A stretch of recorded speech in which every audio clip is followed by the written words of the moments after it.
Welcome back, everybody. I'm Johnny B. the Book Shepherd, guiding you safely through those overwhelming to be read piles. Today, we're finally answering the question, what does Goodreads actually do for me as a reader? Because Goodreads can look like a fossilized website that refuses modernization. This is a very much true statement. But underneath that beige exterior lies one of the most powerful reading tools you can use. Today, I'm going to be showing you how to discover books smarter, how to track reading effortlessly, how to organize your reading life, and how to use Goodreads like a reader who knows what they're doing. Minus the confusion, minus the frustration, minus the shame, so much shame of whatever currently is on your want to read shelf. There are going to be a lot of URLs, but don't worry, they'll all be down in the description. And yes, this is yet another playlist we'll be adding to the rotation of videos that we'll be calling Reading Tools and Resources. So let's just go ahead and get into it. But before we do, I just want to say if you really do like what we're doing here on the channel, be sure to like, comment, and subscribe. They do help out tremendously. And we also got a Patreon, which is just a glorified book club with some other deliverables that will also be down in the description. Um, I have a love and hate relationship with Goodreads personally. I want it to be modernized, but it don't think it will ever will be. They just keep adding on to the clunky machine. But the additions are somewhat useful sometimes. But let's go ahead and crack open that screen share, shall we? And we're going to be sharing this. Oh no, it's The Great Gatsby. Don't close the video. I promise. We're not going to be talking about The Great Gatsby. We're just using it as a temporary example.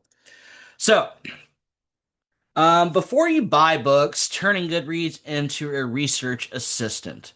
Now, we're going to be looking at like the reviews, the amount of reviewers, and the reviews themselves. But keep in mind, it's somebody's opinion, and just because there's a large group of opinions that agree and or disagree doesn't mean it's not worth reading. You got to take everything you're absorbing with a grain of salt and just consider it a general consensus. But you don't have to go with the status quo. If you love a book. Just because the masses are saying this is terrible doesn't mean it's necessarily so. Everybody's experience is going to be different.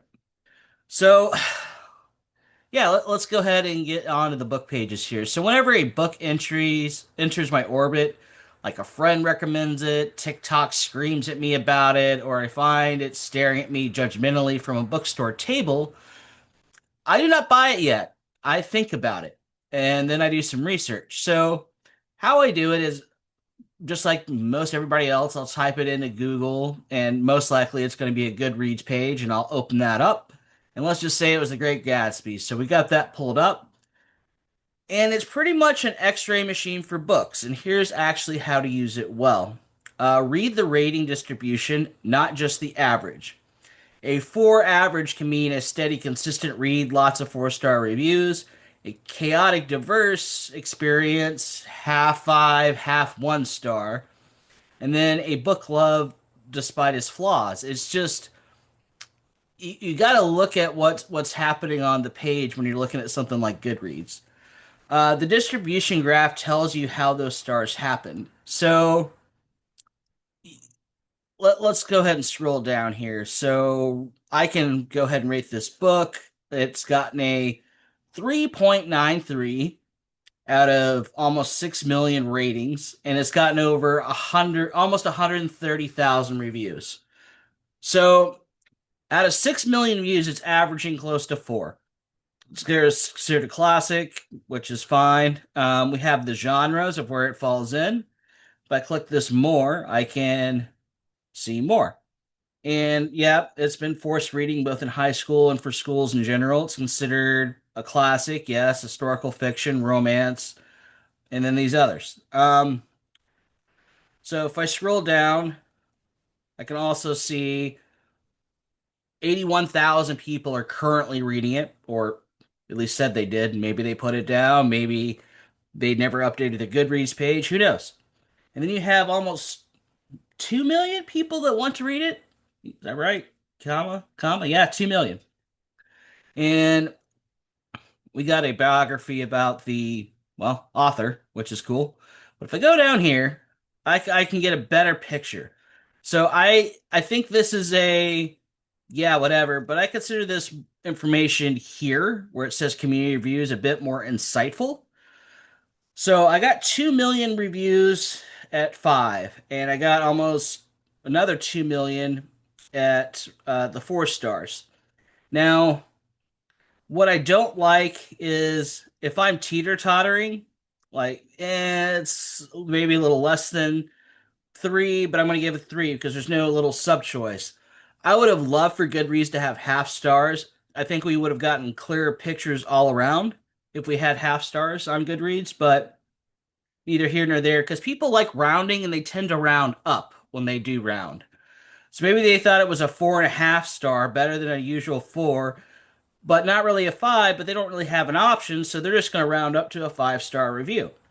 So when I'm looking at these, I kind of look at the percentages of where people at, and if I take the top two, 69% are at 4 stars or higher. That's pretty insightful versus the, what is it, 21 plus 6 is 27 plus 2 is 29% being 3 stars or lower. And then I have the reviews over here. This person has given almost 1,000 reviews. That's a lot of reviews. And has 16,000 followers. You can follow people on Goodreads, by the way. Um, and here's their little synopsis. That's very thorough. Okay. And pictures that they use from the movie. Cool. And they got their little tags here. So there you go. And if I want to filter this, I can go up to the filters. And I just want to read English reviews. If I care about the edition of the book, I can filter by all editions or of this particular edition I have. So that is somewhat useful. And going back over here, so Um, I wouldn't doom scroll the reviews. Instead, I would read one glowing review, one disappointing review, one meh, it was fine review, and one from a reviewer you trust. So the more you use Goodreads, you'll see people pop up whose opinions you generally align with. So you can more or less take what they're saying in your favor since you're aligning with a lot of the things they're saying because you've seen them around the block a lot. And also you want to look at one that discusses themes but avoids spoilers. This gives you a range and not noise to make your own informed opinion because you're just taking other people's opinions. And you got to make your own at the end of the day. You are an individual. Don't be a little sheep in the masses. Haha, book shipper joke. Haha. Um, And you want to look at the community shelves. Reader assigned shelves get better genre signals than publishers do. If you see shelves like slow building mystery, wholesome fantasy, plotless but vibes, dark academia but make it queer, World War II diaries, you instantly understand the book's tone. So yeah, if we go down here, look at this guy. Basically, they did a date range, and they also saw the movie, and it was on the childhood bookshelf. If we go here, we got moderate movement, and then they gave it a 3 star reads. And if we scroll down, this person's got a lot of reviews under their belt. BBC doesn't tell me much, but okay. Famous books, that's pretty spot on. Most people have heard of it. Plain old fiction, and it's a favorite. Cool. This person, beautifully written, and they're putting it in their 5 star camp, and they also gave it a 5 star review here. And adult, okay, 2.5 star, and a classic, and they read it on ebook apparently. Point of view of male, read 2020 and for school. 100 of the best novels, that's how they're doing it, but they also gave it 5 stars. This 3 star review, Libby app classics, and they did theirs on audiobook. So that's another thing to point out. The different editions of books, they all have their own individual entry. And but most people just gravitate toward the thing with the most reviews, no matter what edition, what format, and they lump it all there.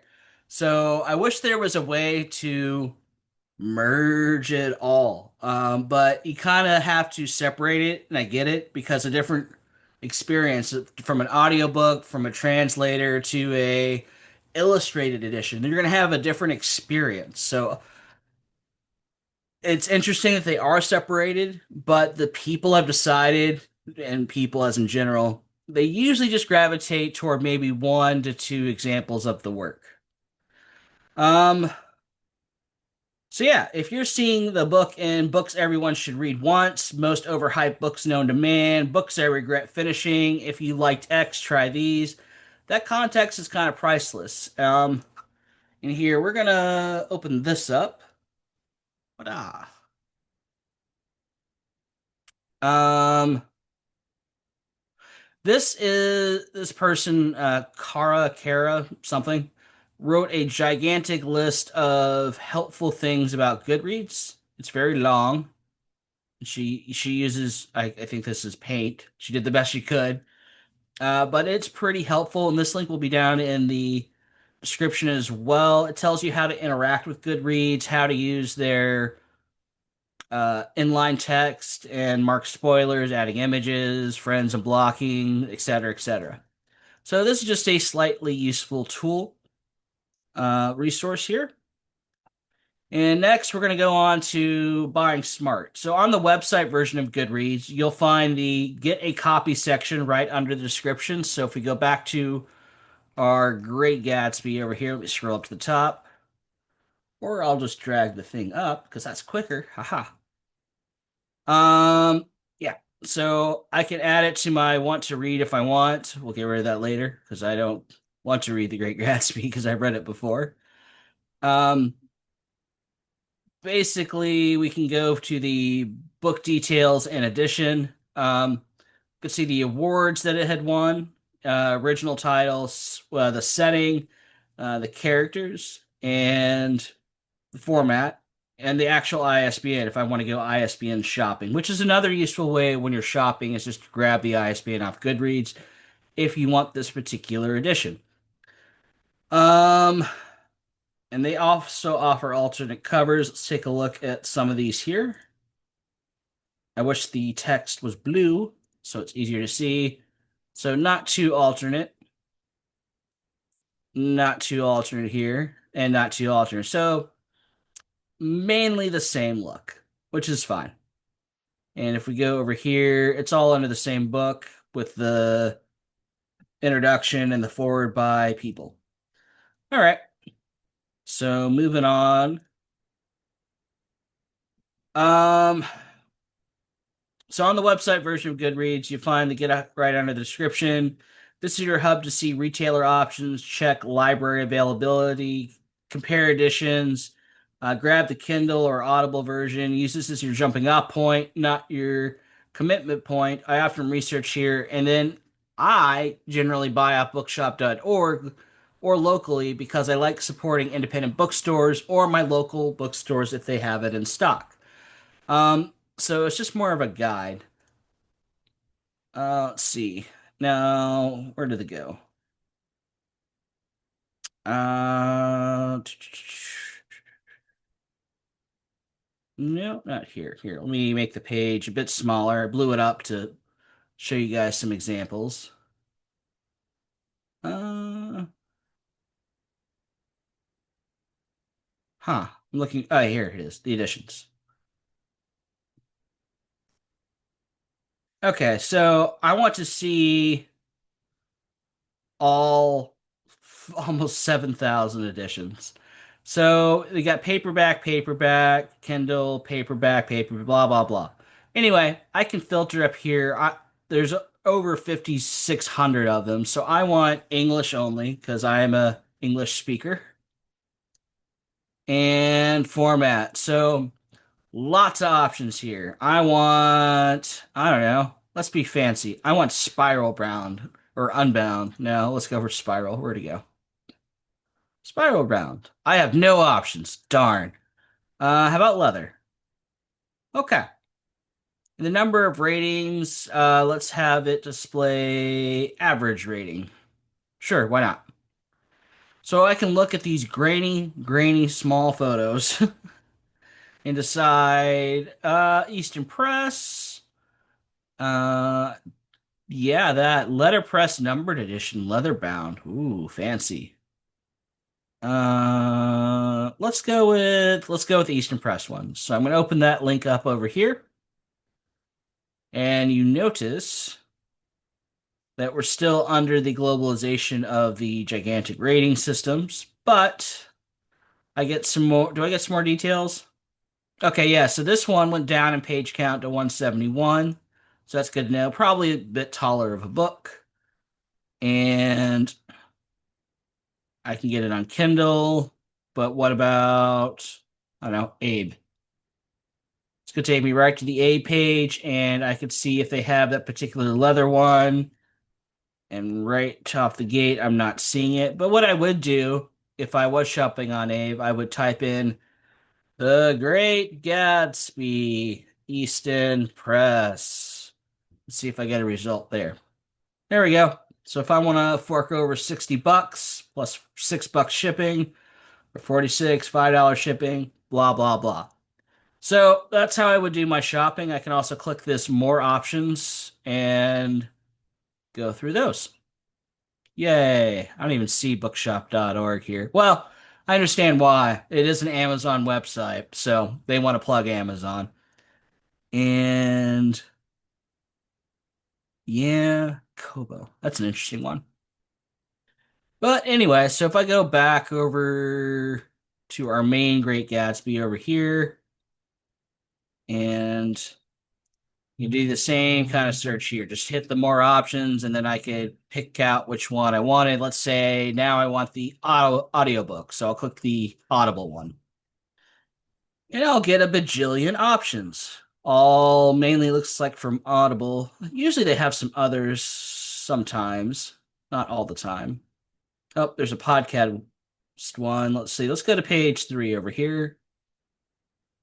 And just more Audible nonsense. Okay, we're gonna carry on. Okay, so let's go to the library page or the review list page. Basically, it's the backbone of your reading life. And I've added some books here, and spoiler, these are the first 3 books we're going to read in our book club. So if you're interested, you can see those. And notice we have 3.77, a 4.3, and a 3.98. Woohoo. So yeah, so this is my going to be my book club account. I have my own separate personal account, but I'm going to make this particularly for my book club just to see how Goodreads generates recommendations and that kind of stuff. So most readers only use the 3 default shelves and they're missing 80% of the value. And the default shelves are the want to read, currently reading, and read. Now I've added one here called book club. So we're going to go ahead, and since I've already added these books, and if you don't know how to add, I'll go back to the Gatsby here. And we're just going to say want to read. But optionally, I can click this, I think. Maybe. Maybe not. Fine. And if I go back to wherever I was, yeah, here, refresh the page, I should be able to, no, didn't add it. Let's try it again. Want to read and refresh the page. Well, I don't know where the Great Gatsby ended up. I didn't want to read it anyway, so whatever. We're going to click edit. Terrible example, I know. And we're going to add it to the book club shelf along with these other 2. And there we go. And now we're going to refresh the page and we should have 3 here. So we have 3 books in the book club section that I've added. If I wanted to add a new shelf, well, I would literally click the add shelf button. Huzzah. And let's say finished in book club. And we're going to click add. There we go. So that way, when we read one in the book club, I'll move it down to this one, and then maybe I'll write some reviews and all of that fun stuff.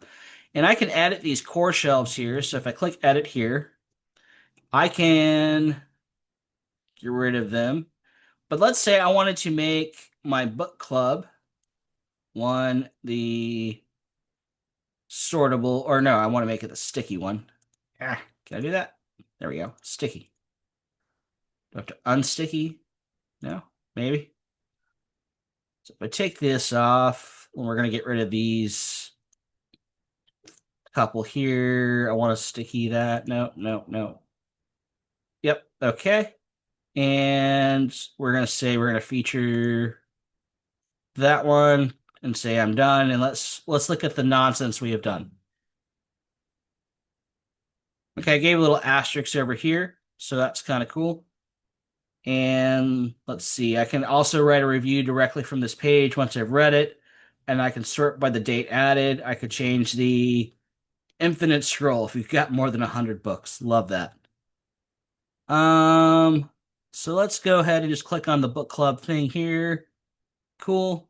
And we're going to say enable sorting. Well, no, we don't want to do that just yet. So we could also change the view if we wanted more of a just book cover thing. That's what this little widget in the upper right's for. So we're going to go back to the table view. And let's see, settings. I can add on a per column set each one of these little checkboxes. So if I wanted to have everything, and it updates live as we're seeing things change. Wah ha ha ha ha. Oh man, it's getting big now. Here we go. And close. We're going to shrink this down because I don't even think I can see everything. There we go. So we're going to have our ASIN number of pages. ASIN is just an ISBN, but in Amazon language for those that did not know. Average rating, number of ratings, date published, edition. Oh, okay. So the date the book was published versus this particular edition. Our personal rating, shelves that we put it on. So it's to read and in the book club. It's in both. Any notes I wanted to add about it. Any comments I wanted to add anything about it. Votes. Uh, read count. I think that's a percentage. And your date started and your date read and your date added. That I own it. And the format of the book. All paperbacks here. So pretty flexible there. I want to change this. Let's see. So we're going to go back into settings. We're going to get rid of the async because I don't care. We're going to get rid of the ISBNs because I think they're necessary. We'll keep notes, number of pages, number of ratings, read count. I don't think I care about votes so much. We'll get rid of the review. Well, we'll keep the reviews. Don't care if I own it. Let's see what that looks like. It's a little cleaner. And I think we're going to leave that as it is. So we're going to hit close on this. We're going to go back over here. And so yeah, the secret of Goodreads is thoughtful shelves, so format the shelves. So if you want to create shelves like audiobook, ebook, hardcover, ARC, library copy, these help you track which formats you finish fastest, which formats you enjoy most, whether audiobooks help or hurt your pacing. You can have your mood and vibe shelves. These help you choose the next book intelligently. Example, you want a cozy shelf, a heavy reading shelf, emotional damage shelf, comforting, poetic, plot driven versus character driven. You gain the ability to choose a book that matches your emotional state and not just your impulse. Unless you're an impulse reader, then you can make your bookshelves that way. You can have purpose shelves. These help you structure reading projects like 2026 book club, reread soon, gift worthy, research, short books for slumps, classics, and training. These shelves support reading goals, not just tracking in general. So let's go ahead and pull this article up. And this is a fun little tips and tricks on Goodreads, and we'll blow it up slightly so you can read a little bit. And this is from Reddit. So I had to pull up some Reddit articles because some of the Goodreads articles that I got recommended, those pages no longer exist for whatever reason. So if you see some Reddit links down in the description, just note because of that. But this is a pretty good article on how to get the most out of Goodreads and using some third-party tools, etc., especially when it comes to shelves and all that. And yeah, it's long. And see, I'm still scrolling. There you go. But yeah, this should be a helpful once over read for you guys. You can set it up once and carry on your reading career at Goodreads from there. So next we're going to go into genres, listopia, and recommendations. So let's go ahead and hit the genre page. Ta. Okay, so this is pretty straightforward. Fiction, mystery thriller, getting a small sampler. You can click the mores if you want more, if you want to see more genres. I've been to this before. We have 16 pages, all like this. That is a lot of genres. So we got 10th century all the way to modern time. So yeah, that's how it starts. Anything from alchemy, animals, American Revolution, blah blah blah. Goes on and on and on. And it also gives you the numerical count of how many books are cataloged as those on Goodreads. So if we go back to our Great Gatsby, you see all these little tick marks, classics. So you got a +1 for classics and all of these. If I click more and then show all, so 100 pages of shelves and tags for this book here. So fun, fun times. So that's another thing. If you've never clicked on those two little buttons, I'll go back and show you one more time. So you want to do more, and then you're going to get a little bit more, and then you want show all. And let's pick a fun one here. All-time favorites. So the all-time favorites list of lists, you'll have a bajillion things. A ton of Harry Potter, apparently, which is fun to see. So going back, if you want to broaden your reading life, genre pages are perfect for finding underrated books, discovering trends, seeing what's popular within a niche, not just overall. Listopia, which is going to be list. Aha, Listopia. So these are people's lists that they've made for good, bad, or indifferent. So best books of the decade for 2020. Can't wait sci-fi fantasy of 2025, 2025 tournament of books long list, etc. Then you have this popular list carousel. Best young adult, books that everyone should read at least once, best books ever, best, blah, blah, blah. But again, these are people's opinions, and their definition of best versus your definition of best may not align, which is perfectly okay. Um, you can find lists that books that make you laugh out loud, short, powerful novellas, most addictive fantasy series, most important memoirs of the last 50 years. It can be granular or it can be not. So it's fun to deep dive into sometimes and just go a browsing. They do have personalized recommendations. So if I click on this, I'm going to get nothing because you need to at least have rated 20 books in order to get any recommendations. So there is a pre-qualifier. Now, if I had, and list would be populated. So let me go back over here. So I think there is one other thing. Well, how to improve the recommendations once you've generated.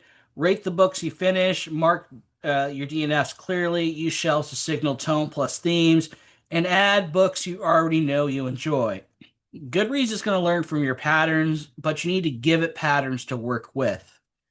Um, While you read Goodreads as your reading partner, the moment you start reading, hit currently reading. This does three big things. It creates accountability. Seeing your progress bar moves builds motivation. Records your pace. You can spot fast reads, books that drag when you're reading slow seasonally. And it kind of captures your emotional beats based off their algorithm. Use progress updates to leave time-stamped impressions. 20% pacing is slow but intentional. At 45%, emotional damage has occurred. 70%, this plot twist, excuse me. Later, these notes help you write better reviews. So, another helpful resource from good old friends at Reddit, marking books on progress on Goodreads. Um, and basically, this person is asking, what is the point? I kind of gave you the point earlier, but I'll include this article down below for everybody to read. But it's, again, more for accountability and the feeling good or, oh, I need to get back on track moments. Kindle. So you can automatically sync your Kindle stuff with auto updates, auto finish, and auto log with the Goodreads. So there's a couple setup things here, which I'll pull up on screen. Let me get all. Well, we'll start with this one. So you can turn this on if you so choose, and they've also got some other things down here, Kindle related. Um, Open this one up. Yeah, this is just the full article that explains it all. And then I believe there's one last one for you Kindle people out there. So connecting your accounts. So for getting your notes and your highlights in that you play with on your Kindle. I'm not really a Kindle reader, but I thought this was important to include because I know some people are dedicated Kindle readers.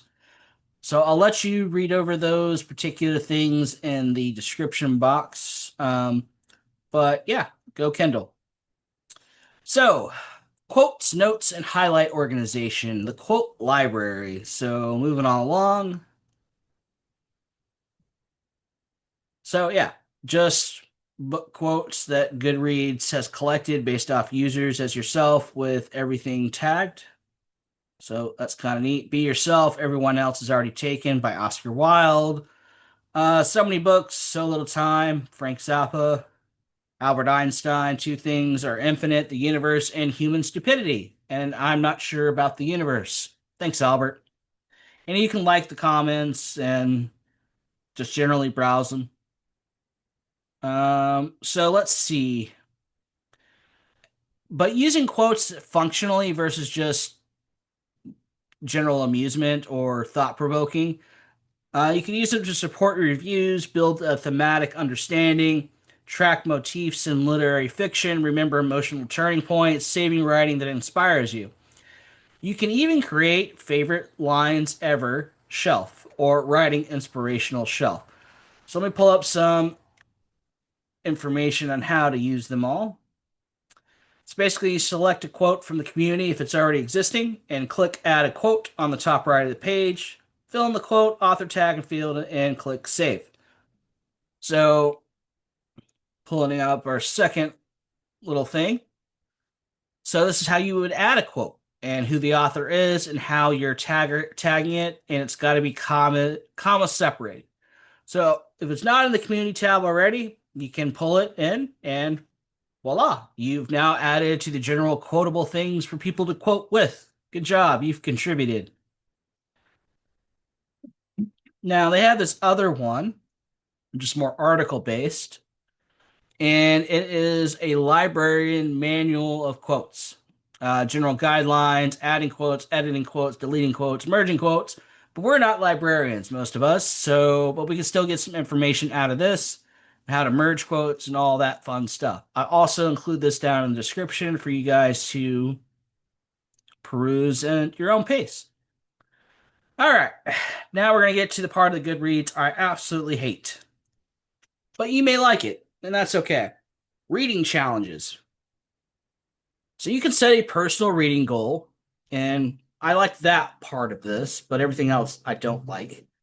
And it's basically, well, yeah, you're setting your own goals, But they have these built-in gamified ones, which caters toward quantity, in my opinion. And I'm not a fan of quantity reading. I'm more of a fan of quality reading. But so if I clicked on the fall challenge, which I got 18 days left to do, and I wanted this little bookmark award achievement, what do I got to do for it?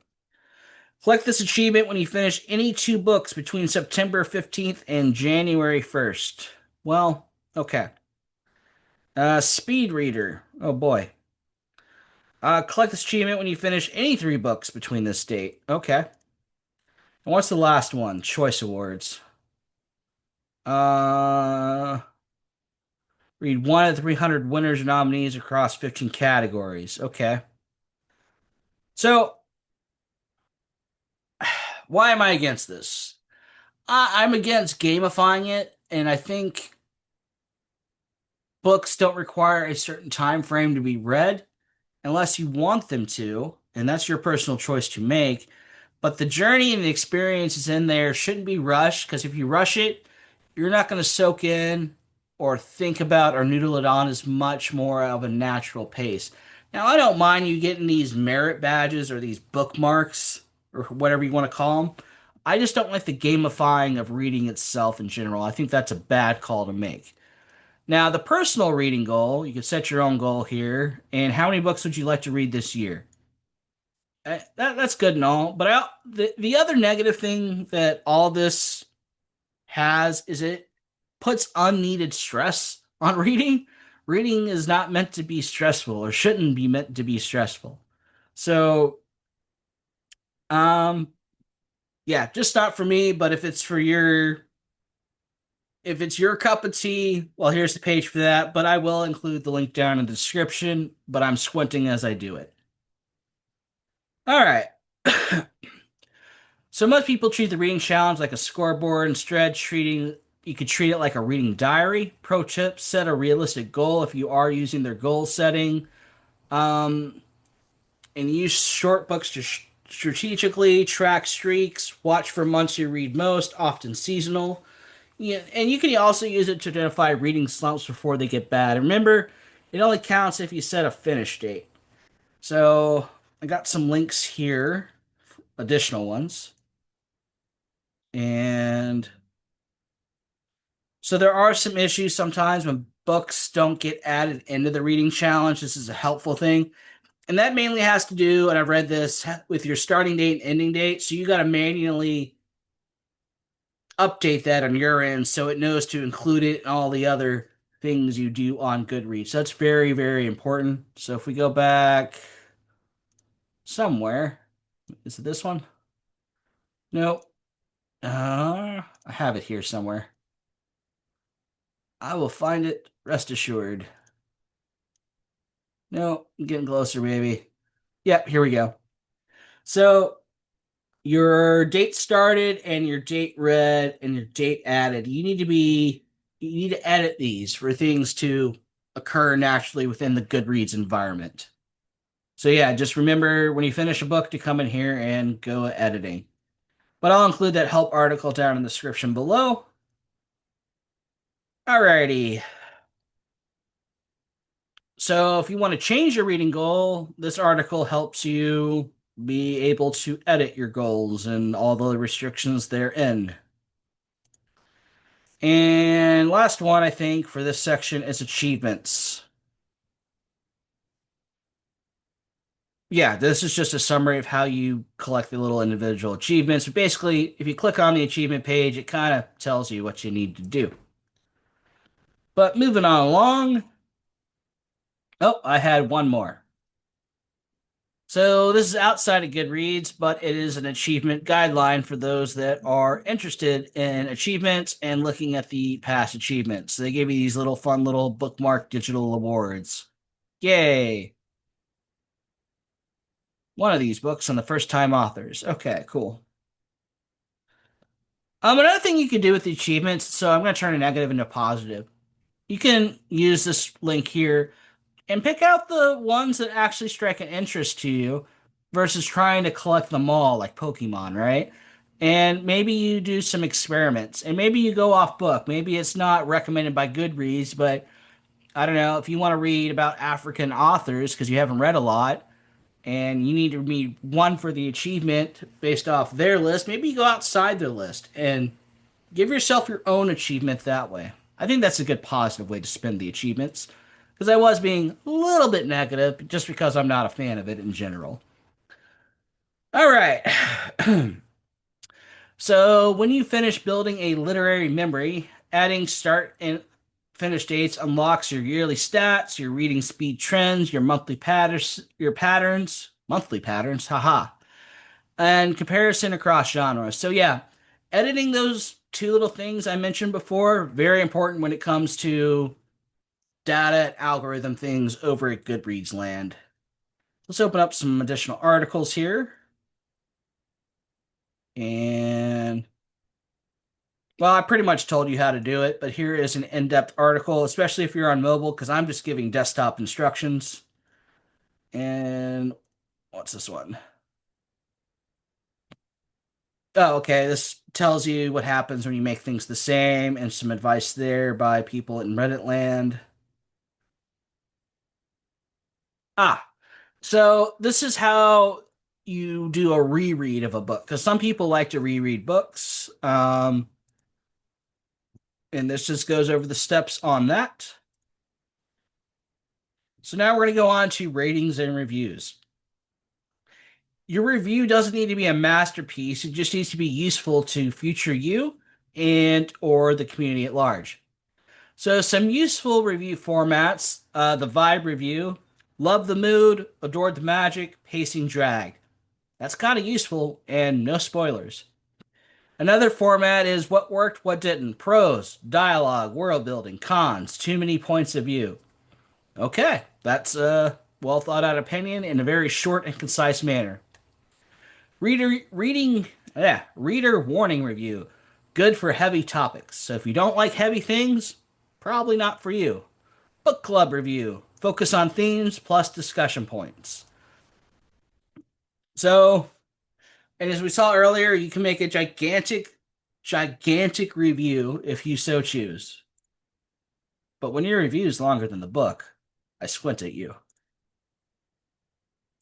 All right, so this page goes over how to edit a review that you've already posted. And this one here, any ways to re-rate a book without it appearing in the feed. So just some general advice. So now we're going to talk about shelf cleanup and reading identity. Now is when you sort the book into vibe shelves, place it into genre-specific shelves, add to reread list, tag it for future recommendations, add it to books that shape me if it mattered. This is how Goodreads turns it into your reading autobiography, not just a list log. So long-term use, making Goodreads your best friend reading tool.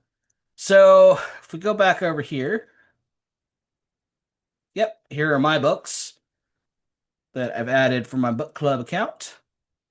We'll come back to this in just one moment.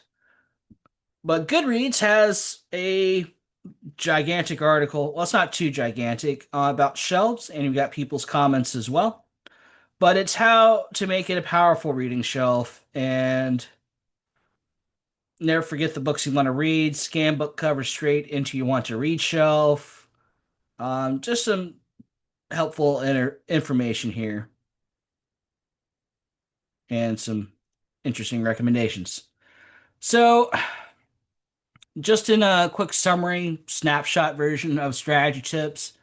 Use priority shelves, high, medium, and low. That kind of helps you figure out what you should be doing next.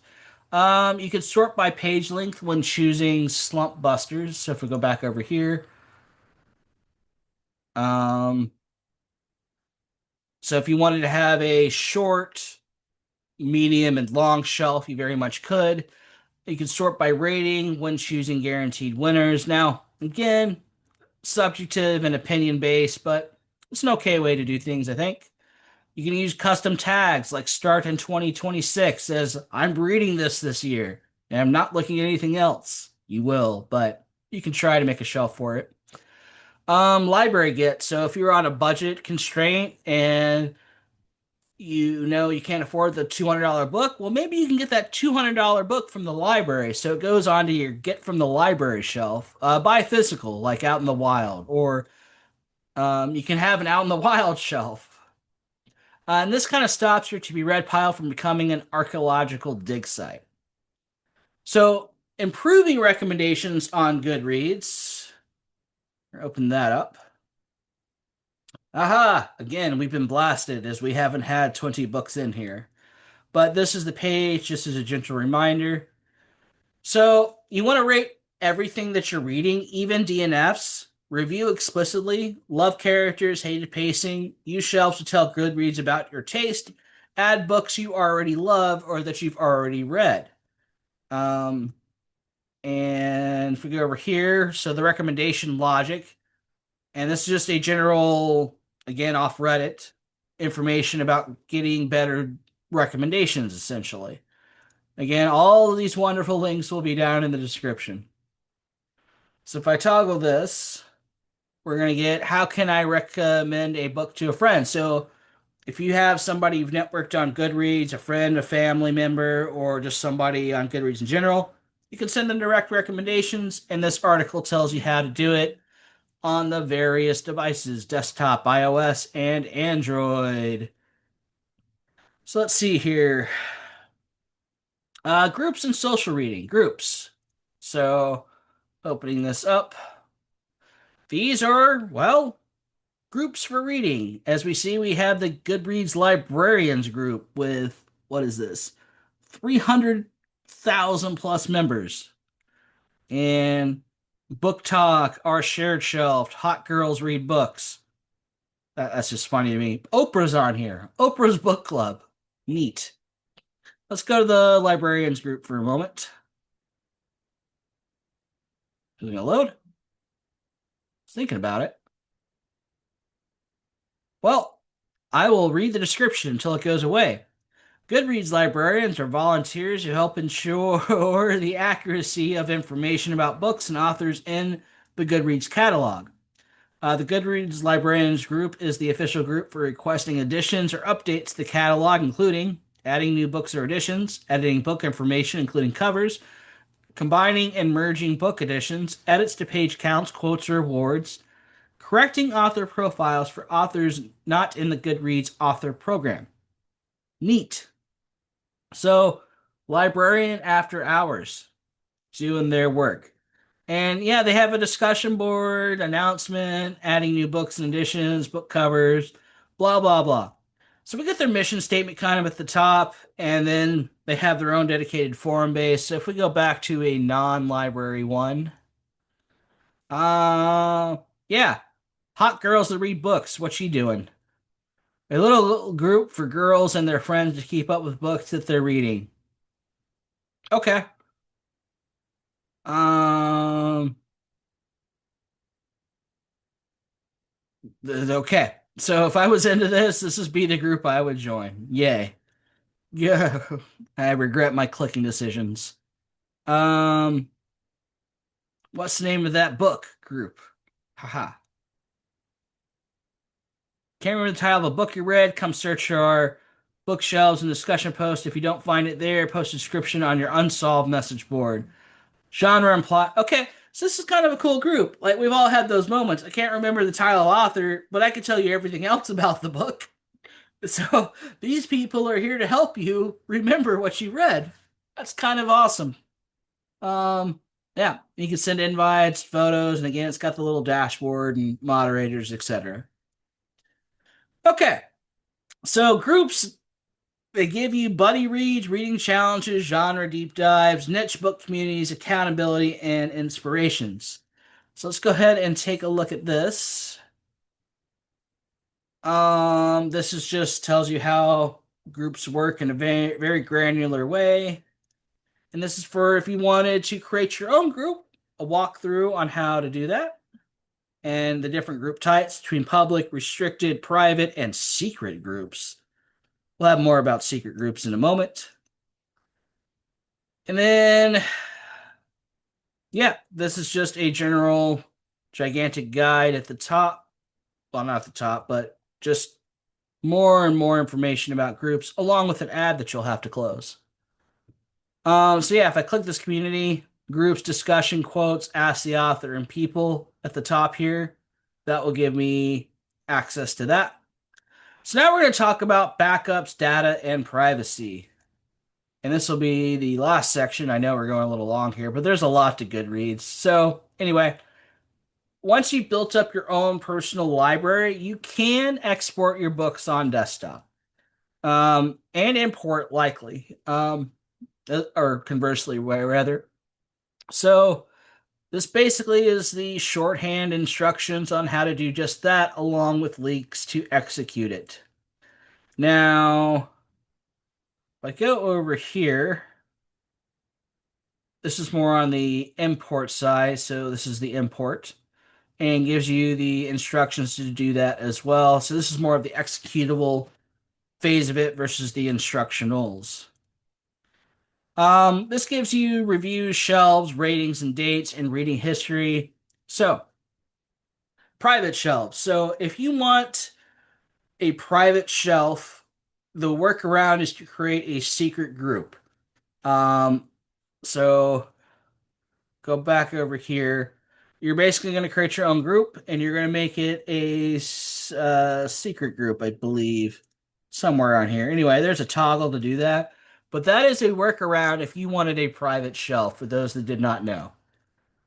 So, secret groups. The group will not appear in search results or in the profiles of its members. Only members can see the group information, polls, and discussion boards, and only moderators can invite new members to join. So, if you don't want to be a group, but you want a private shelf, you'll be a group of one, which is you. And that's how that works. Secrets revealed. Haha. So, and that, my friends, is your full. I don't even know how many minutes this video was, and there's a ton of stuff I did not cover, but I think that is enough to get you started. But Goodreads is messy on the surface, powerful underneath, and one of the best tools for building a meaningful reading life. Does it have everything I want? Is it laid out exactly as I want? Are there things on there I don't like? Yeah. Um, but we kind of work with what we got. If we wanted to use Google Sheets to structure something we want, yeah, but I got to put it in a lot of heavy lifting to execute that. So Goodreads is maybe the solution for people that don't want to pursue that avenue. So, yeah, I'm going to have tons and tons of links down in the description. If you like what we're doing here, make sure to like, comment, and subscribe. I do have a Patreon group if you want to support me that way as well. It's basically a glorified book club with some other deliverables. That link will also be down in the description. And I think that's going to do it for today. I'm Johnny B, the Book Shepherd, and as always, keep on booking on.